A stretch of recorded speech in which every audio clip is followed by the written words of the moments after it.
You know, the Ephraimite in me would say, hey, we put together a plan and we put it even in writing. So it's law. You can't deviate from that or you ruin all the things that we've done. But like we were talking this morning, you might miss the point of the whole thing if you get so focused in on. But I'll call your attention to the change. It's all Mark's fault. Got to blame somebody other than myself. I certainly aren't. I better not say I'm not responsible. I'm responsible, but I'm not the guilty party.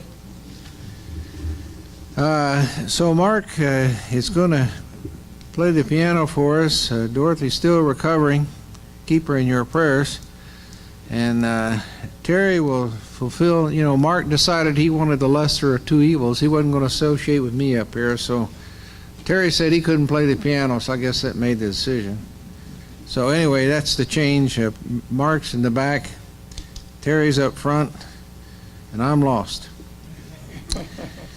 You know,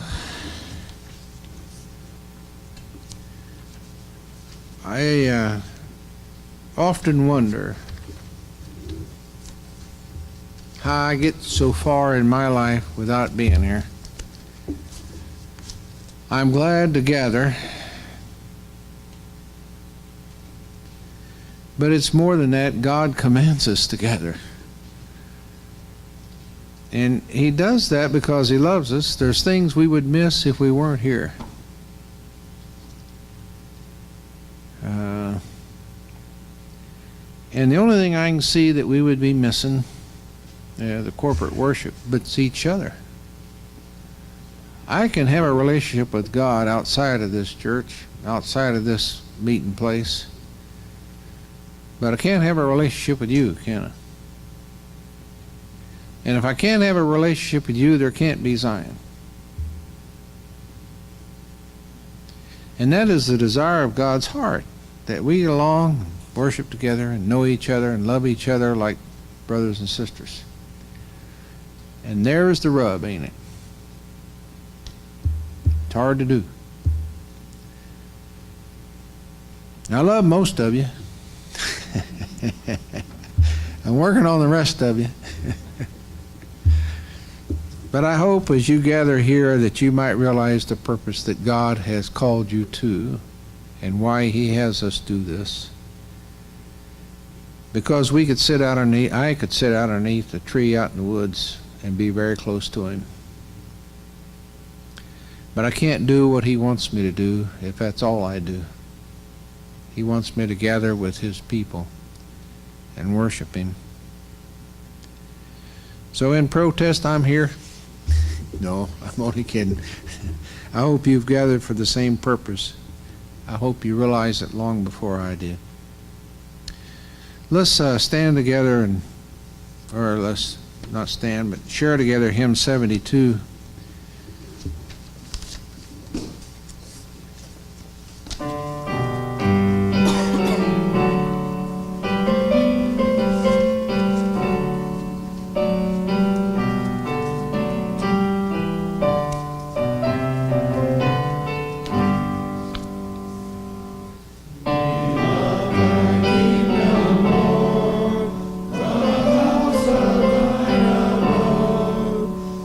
Church.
will bless the Lord at all times. His praise shall continually be on my mouth. Magnify the Lord with me. Let's exalt his name together. I sought the Lord, and he heard me, and delivered me from all my fears. This poor man cried, and the Lord heard him, and saved him out of all his troubles. The angel of the Lord encampeth about them that fear him, and delivereth them. O taste and see that the Lord is good. Blessed is the man that trusteth in him. This is my testimony to you this morning, as it was David's testimony to me and to us. We're going to be singing the Star-Spangled Banner, not out of, hopefully today, anyway, any great patriotism. I hope today, when we sing this, as we see in the words over here, it helps us to recognize what God had in mind for this country and this land and his people.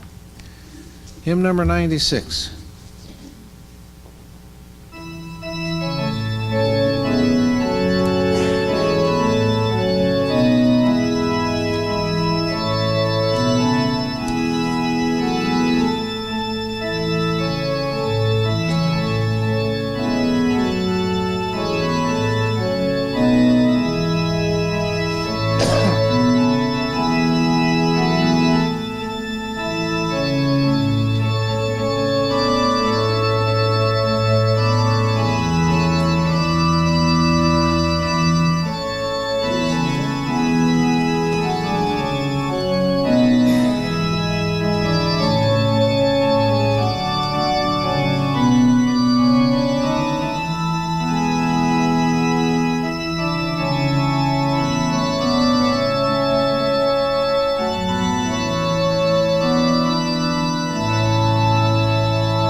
Our kind and gracious Heavenly Father, we humbly come before you this day as a people and as a congregation and as saints of your church. Father, we invite thee and thy Spirit to be with us. Be with the speaker today, that his words may be meaningful and that we may be able to understand them.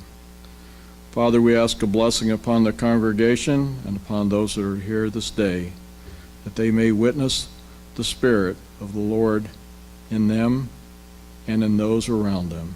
And we ask this in Jesus' name. Amen.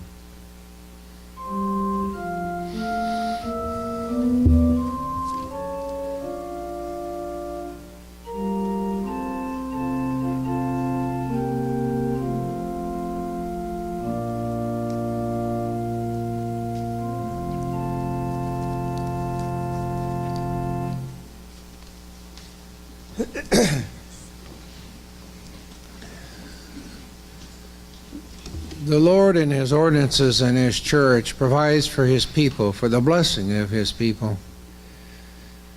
And he requires so little of us, except for to come and ask with faith believing. There's been a request for administration. Now the Lord uses the simple olive oil, or sweet oil as it is called in this ordinance, anointing the head of the people, signifying the coming of the Holy Spirit into their life through this blessing. The laying on of hands of people who care, set aside for that purpose in their calling and in their responsibility. And God did this all for the blessing of his people, if but they would have faith and request or ask. Our sister has exhibited both of those in obedience to the Scripture and has asked for an administration. We of the household of God cares and suffers for those that are with us and those that suffer. So let us pray also in faith and obedience for a blessing. Sister, if you'd come forward, Bruce, if you'll anoint him.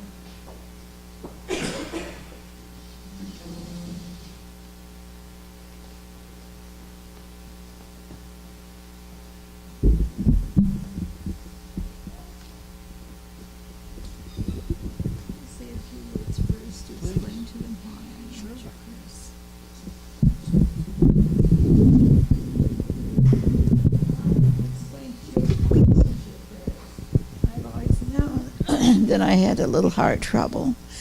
Didn't bother me, but it's getting much worse. If I sit a long time and I stand up, I am not getting the breath I need to have. But when we went to the store one day this week, Bruce was in the car, and as I walked over, everything went not black, but very, very dark. That was kind of scary. And when the doctor heard that, he sent me over to the hospital. We spent many hours there, and I still have to go back for something else. But I know I'm having heart trouble, and I know God can heal me. Just keeps me alive long enough to raise my little dude. That's what I want. And to stay here with you. I need your companionship. Not really quite ready to go to heaven, but I pray that he will forgive my sins. And when I think of how good I should have been, in fact, I did say that to the Lord one day. I said, but I've done nothing for you. And he said, but you've harmed anyone. I never had a gun. I harmed no one. So I hope you will pray for me, because I know I'm not quite worthy of the healing that I desire. Thank you.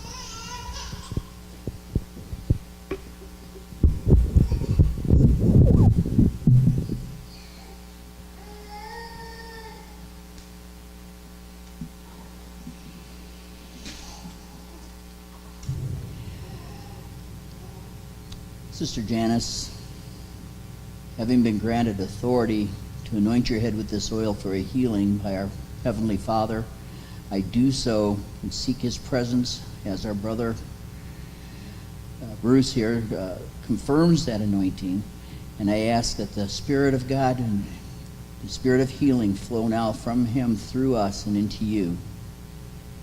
In Jesus' name.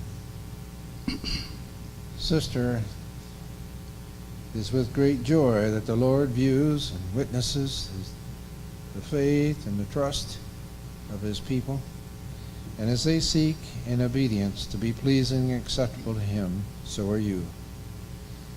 Our Father is pleased with his children as they seek him and come to him and ask for a blessing.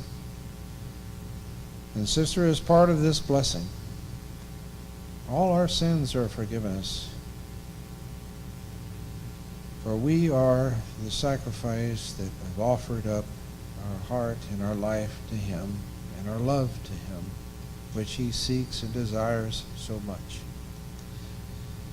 Our Heavenly Father, be with this, our sister, in spirit and in strength.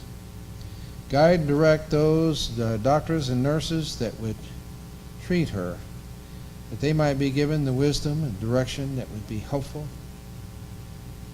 But Father, we pray for a spiritual blessing of this, our sister, that she might be uplifted and strengthened.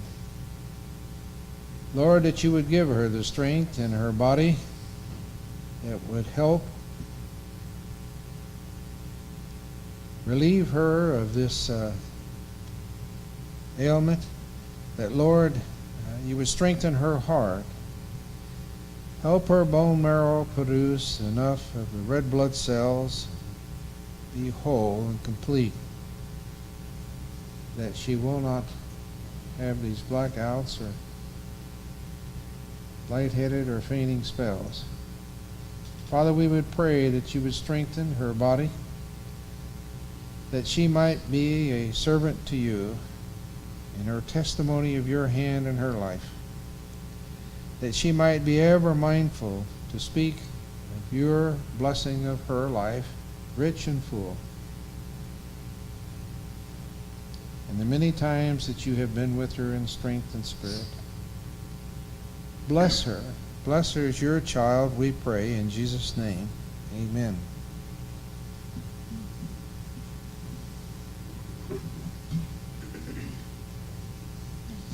There's nothing wrong with your heart.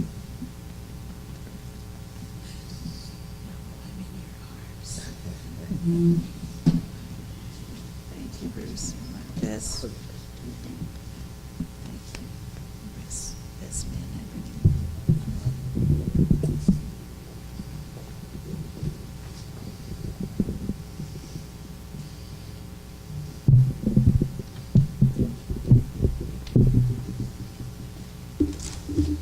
Good morning, Saints. I have 7 scriptures for you immediately, and more in my message. I would ask that if you have your Bibles with you, that you open them and read along and make sure I read it right, that I don't leave anything out that is of importance, but most of all, maybe you'll stumble across a scripture that will make you ponder all day long and get in your Bible more. First one comes in 119th Psalm, verses 159 and 160. Consider how I love thy precepts.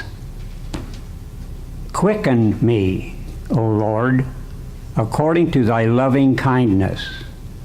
Thy word is true from the beginning, and every one of thy righteous judgments endureth forever.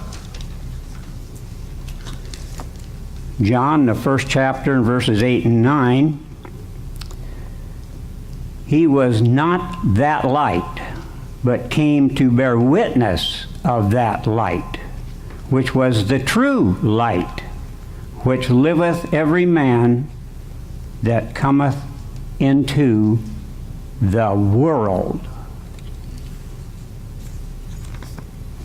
Acts 11:26. And when he had found him, he brought him unto Antioch. And it came to pass that a whole year they assembled themselves with the church and taught much people. And the disciples were called Christians. first in Antioch. Philippians, the 4th chapter, and verses 8 and 9. And in this, I want to share with you, if you remember, I hope you gain something at every service you come to and take a bit of it with you. I hope you didn't forget what Brian told us last week in the scriptures in his early service, because that inspired me to kind of dig this one up. And it shows me how much he cares for us when he brings us his lessons. But our pastor said this last Sunday, and he emphasized the word do. And I don't remember the exact scriptures, but in it, it made a comment about go and do. And I want to just emphasize the word do because it's going to be in my scripture right now. Finally, brethren, whatsoever things are true, whatsoever things are honest, whatsoever things are just, whatsoever things are pure, whatsoever things are lovely, whatsoever things are of good report, if there be any virtue and if there be any praise, think on these things. Those things which you have both learned and received and heard and seen in me, do. He didn't say think about it. He didn't say if you belong to this church or not. He said just do it. And the God of peace shall be with you. Mosiah in the Book of Mormon, 12th chapter, or 11th chapter, in verses 206 and 7. And thus they were instruments in the hands of God in bringing many to the knowledge of the truth, yea, the knowledge of their Redeemer. And how blessed are they! For they did publish peace, they did publish good tidings of good, and they did declare unto the people that the Lord reigns. Book of Alma, 21st chapter, and verses 44 and 45. For thus were all the true believers of Christ, who belong to the church of God, called by those who did not belong to the church of God, and those who did belong to the church were faithful. Yea, all those who were the true believers in Christ took upon them gladly the name of Christ, or Christians, as they were called because of their belief in Christ, who should come, and therefore at this time Moroni prayed that the cause of the Christians and the freedom of the land might be favored. The last one's in the Doctrine and Covenants, section 5, verse 3c. And they shall go forth with my words that are given through you, yea, they shall know of a surety that these things are true, for from heaven will I declare it. May God bless his very words on us today.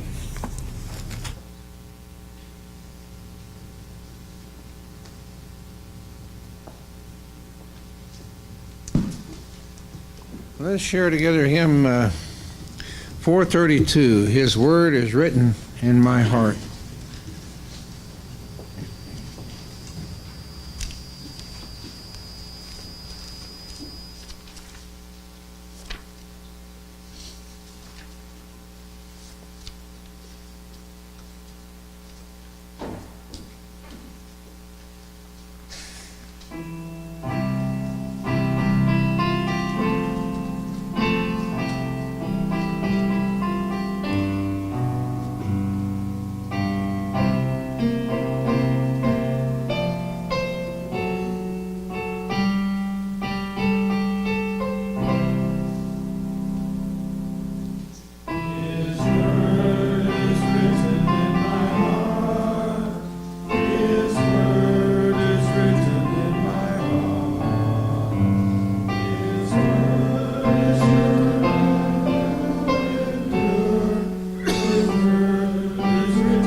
I brought a little thing and folded it up and put it in your bulletins today, and I was thankful that he had the Star Spangled Banner in our music today, because I have some thoughts to share with you that are kind of heart-wrenching or troubling to me anyway with what's going on in our world today. I'm going to do something I don't do a lot of. I've only done it one other time since I've been given my patriarchal blessing, and that is share some paragraphs with you of it, because I consider it very personal. But there are some things I want to share with you because I want you to understand how lifelong they are, some of the things that come to us from our Lord. And I want to share this with you. And it says, Mylon, as a patriarch in the Reorganized Church of Jesus Christ of Latter-day Saints, I lay my hands upon your head to confer upon you your patriarchal blessing. You have been baptized in the Church of Jesus Christ, and hands were laid upon your head by the elders to confirm you a member of His church. His church. At that time, they gave to you the gifts of the Holy Spirit. This gift has been manifested in your life many times and will continue to do so as you move to do His will of the Heavenly Father. This is a marvelous gift and is not to be taken lightly. It will bring you into a loving relationship with your Heavenly Father. It will strengthen you and lead you in the ways of truth and righteousness, and it will bring to your home unity of purpose. You are admonished to study, search the Scriptures, and seek other good books that will help you in your ministry, that will bring you light and knowledge under the inspiration of the Holy Spirit. There will come to you, because of some of the things and the powers of the world, that you will have fears and anxieties. But remember at that time to go to your Heavenly Father in faith, in prayer. Hold fast to the rod of iron that leads you to the tree of life, where you can partake of the fruit that will bring you strength, peace, stability, and happiness. Under the Spirit, Mylon, I recognize that you're the household of Ephraim. God has promised a greater blessings to this household, and in the end, if you are faithful, you will stand with this household to receive that blessing which God has in store for His children. Continue your work in the church and continue your study. Let nothing separate you from your companion, your children, or your Heavenly Father, and you will live to see such manifestations of His power that it will cause you to tremble. And yet, you will receive and sustain His grace for every need, and you will marvel at His power and His love. That's just a fact. I will marvel at His power and His love. My thoughts that I want to share with you this morning is, why is Christianity true? And the word true has been just bandied around an awful lot in our society. Some of the things that kind of rest on my heart is I wish I was surprised at some of the things that's going on, like having children assemble for what I call protests or rioting or whatever. They're garnering younger and younger and younger people. They're getting them out of the schools. And they're asking them to give up their freedom for a moment's bit of notoriety, as far as I'm concerned. That's what they're looking for. They're trying to limit the laws that you and I have as a free people. These same people are trying to come to us and tell us that we don't have the right to believe in what we believe in. So if we silence you, if we get you to shut up, it's going to go away. But if you don't value freedom of speech for everybody, then what's the need and the right you have to defend it? That's a question I have for you. There are three kinds of memory. There is a good memory, a bad memory, and a convenient memory. And you don't have to be in who's who to know what's what. I hope you understand that. I don't know how to get it any clearer and plain for everybody. There is never a right way to do a wrong thing. And we've got to wake up and know that we're the Church of Jesus Christ. We were organized and brought to this earth for a particular reason and purpose. So why are we afraid to talk about the truth that this church brings. Do we know what Christianity, do we know it's true? Do we know it's true? A psychiatrist's couch cannot take the place of the church. It cannot take the place of the Bible in solving problems of a frustrated, corrupt world. It can't do that. We have to do that. And I'm going to say it again, I've said it before, I'm not called to fit in.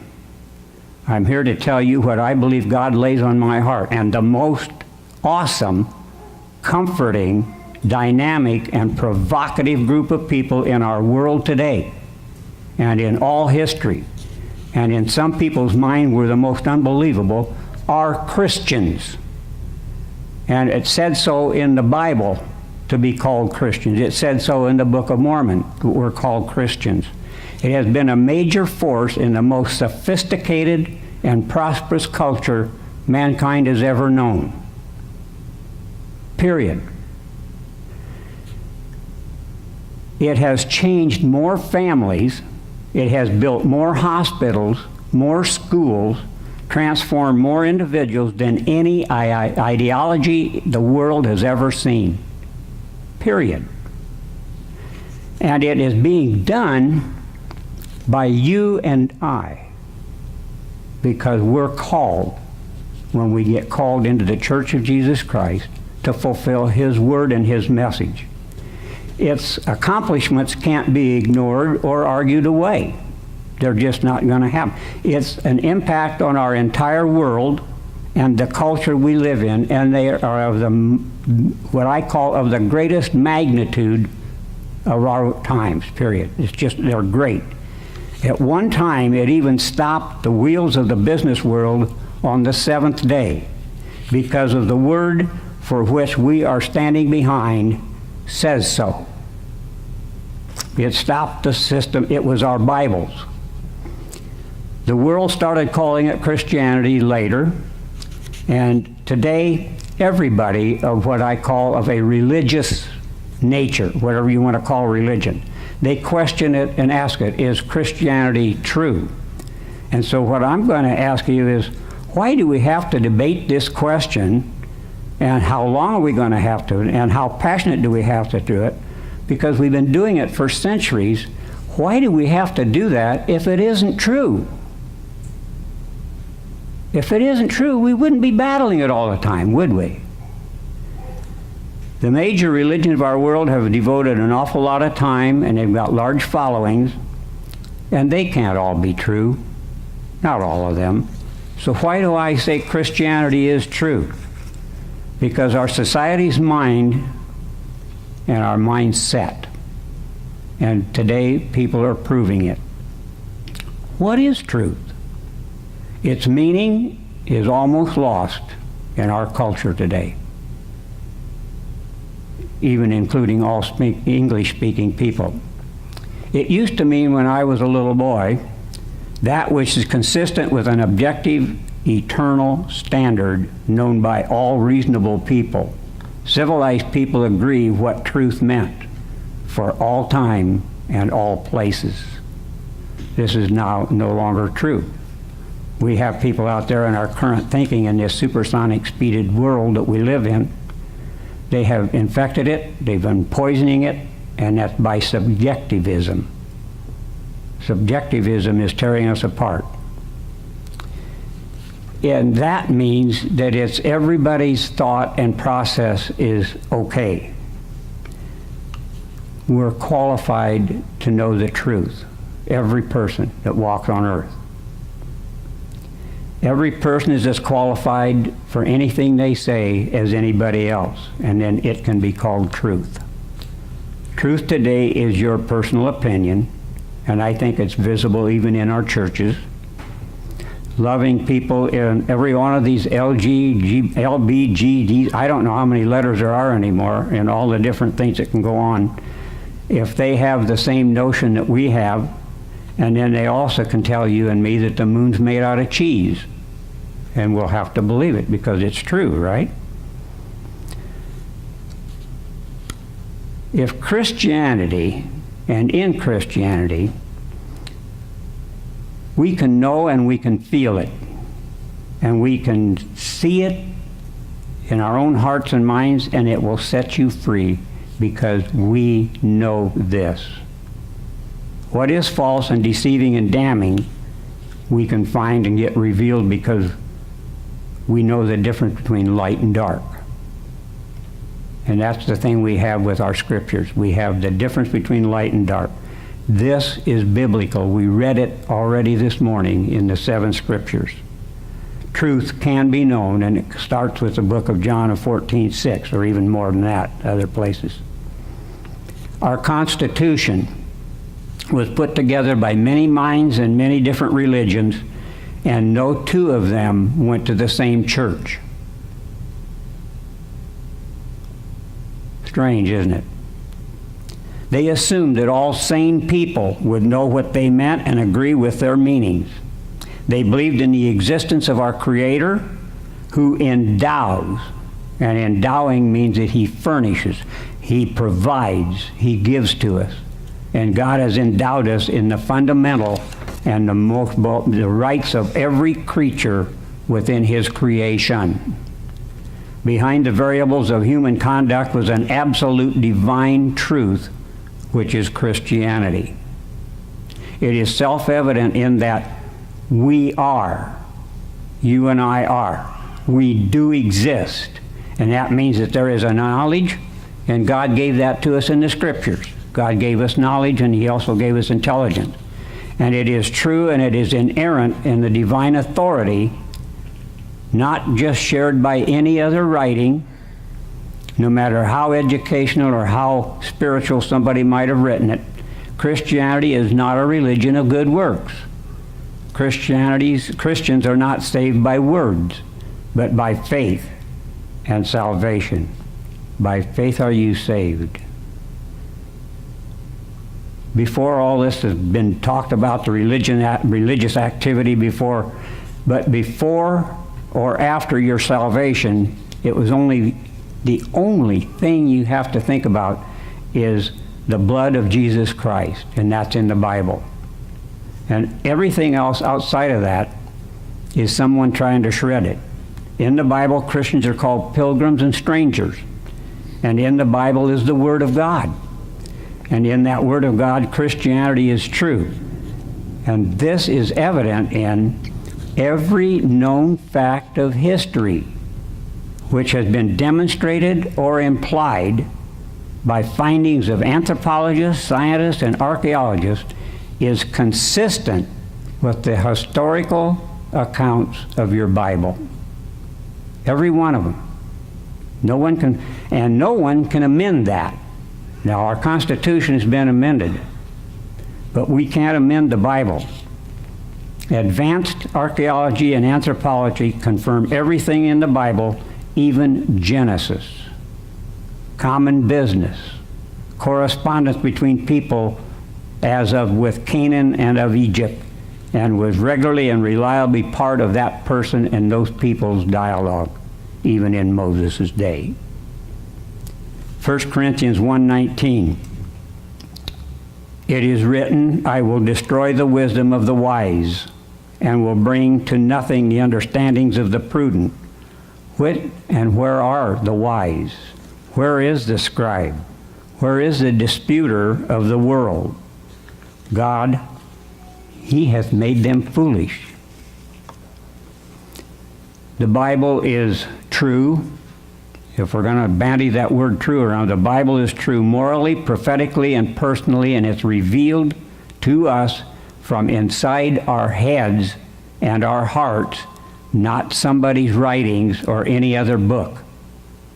At the latest technology that can come to us, we have got so much wonderful stuff coming at us, so I don't know even what some of it's called. I don't even know how you turn some of them on. My grandkids just think that's just a riot when we're on, especially over the 4th of July. They spent more time on their phones than we did firing fireworks. But technology can't even interrupt what the Bible has for us.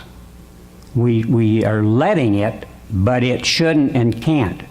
If we do what the Bible says, we've got to, listening is one thing, and that's wonderful. I'm glad you're here.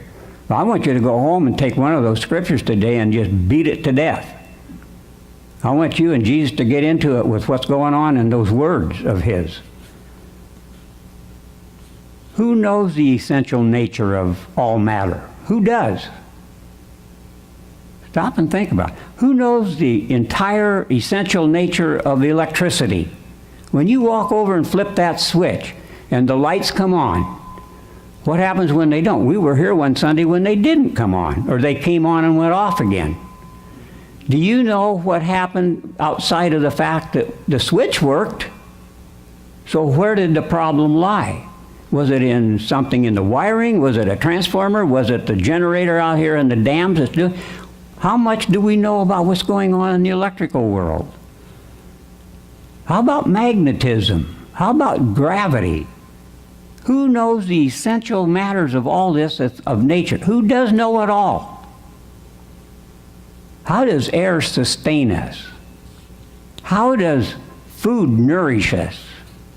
And how do you and I live for 9 months underwater with no air tank or any other support system except the mother?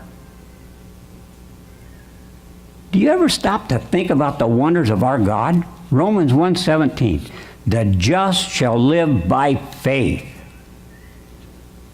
The God, singular, one, of the universes, plural, more than one, tell us that we are free to examine every finding in history, in archaeology, philosophy, psychology, scientists, period. End of debate. It's there. We can go into any church, any synagogue, any mosque. We can go and visit any other assembly of people, any other lecture, any other program. We can go online with your computers, with all the stuff we just talked about. But I want you to remember one thing. We belong to Him.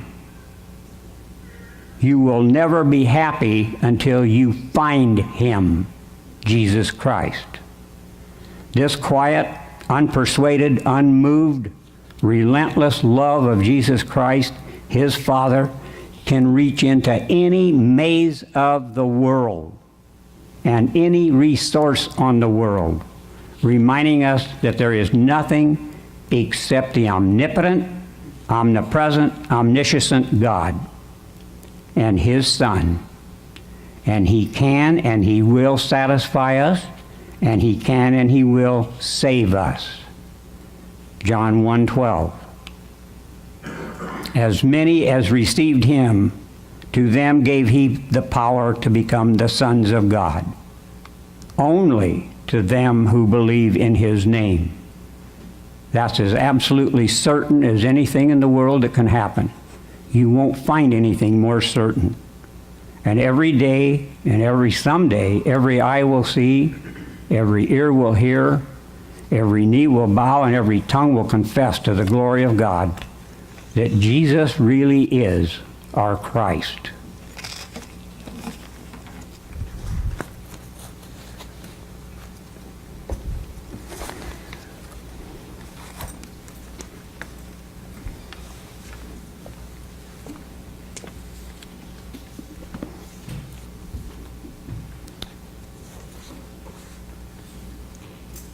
Our brother has called us to action, to be about our Lord's will and way in our life.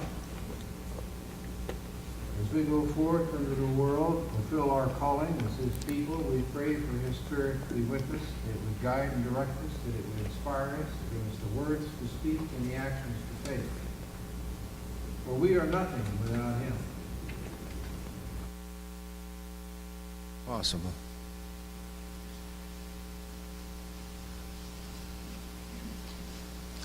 He is our help every day. Let's share together hymn 228, O God, our help in ages past.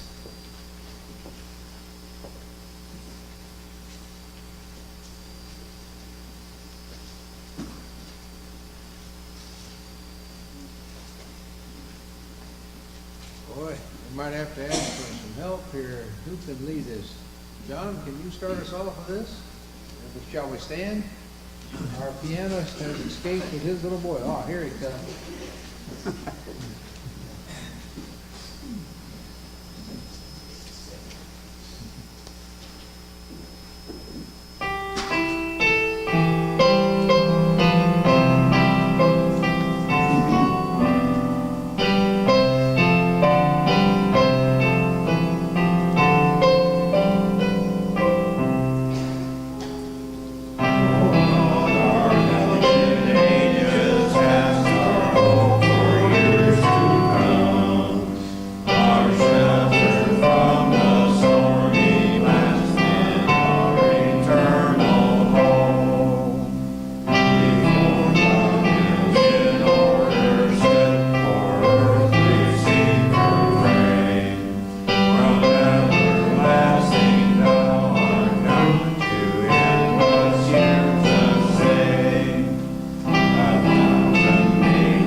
The greatest blessing I ever received was a challenge to get up each morning and spend time with God and walk with Him the rest of the day. In Numbers 6th chapter, 22nd verse, there's a blessing there that Moses and the children of Moses, the Melchizedek priesthood, was used to bless God's people. God bless you. God be with you. God be with you in the morning when you wake, and God be with you during the day as trials and tribulations and tests of your spirit come upon you. But brothers and sisters, it requires us to listen to His whisper, to hear His Spirit, and to be attuned to His will and His way. For it is much different than ours. And our work is to make our will bend to His, that He might put His name upon us and bless us. Our Heavenly Father, bless this, your people. Tend to them each and every day as they depend and look to you for guidance. Whisper in their ear and bless them that they might hear, that they might know, Lord, your will for them this day, that they might find strength and comfort in your presence and reassurance, and that they might enjoy and find great joy in being called your child. These things we pray in the name of thy Son, even Jesus the Christ. Amen.